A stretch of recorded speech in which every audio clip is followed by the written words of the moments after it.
Before starting the setup, make sure the legs of the table are locked and that the linen is even all around. First, decide where you want to put the cups. Take into consideration flow of traffic. Where will guests be coming from and where will the line form? For this, we will assume guests are coming from the left. Start with a crate on the left side of the table. This will provide height and containment for the cups. Next, put out your pieces of decor behind the crate. Here we have 3 black wooden candlesticks. Placing them behind the crate and towards the back of the table will prevent them from being in the way when guests are reaching for an item. Then you will have another element of height on the other side of the table, in this case a black wooden chair. You then want to retrieve the samovars.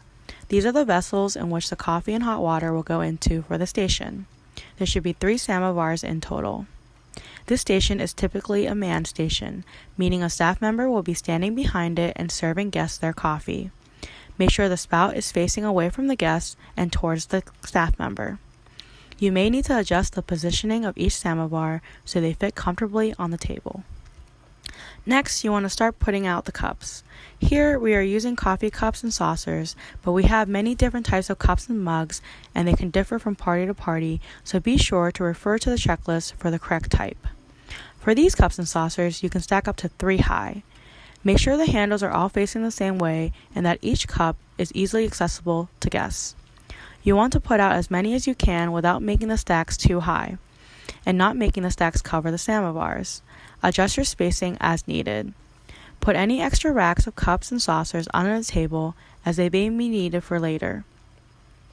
Take the coffee spoons out of the bag and begin lining them up on the front of the table as shown, alternating heights between each spoon. These can start at the first samovar and span across the table to the last samovar. Extra spoons can go under the table with the extra racks. Lastly, we will take care of the creamers, sugars, and teas. You want to use the bigger milk cans for the more popular sugars. One for organic raw sugar, brown sticks, and one for organic cane sugar, white sticks. Then you will need 3 smaller milk cans for the other sugars, blue, pink, and yellow. The other 2 milk cans will be for creamer. Sometimes you will not have enough milk cans for each type of sugar to get its own container, so you may need to combine sugars in the same milk can. As long as all types of sugars are out and available, it does not matter how they are separated. Then you want to go through the teas and have 3 of each different type of tea sorted out. Line them up neatly as shown. Make sure to add a stack of napkins at the end of the table once complete.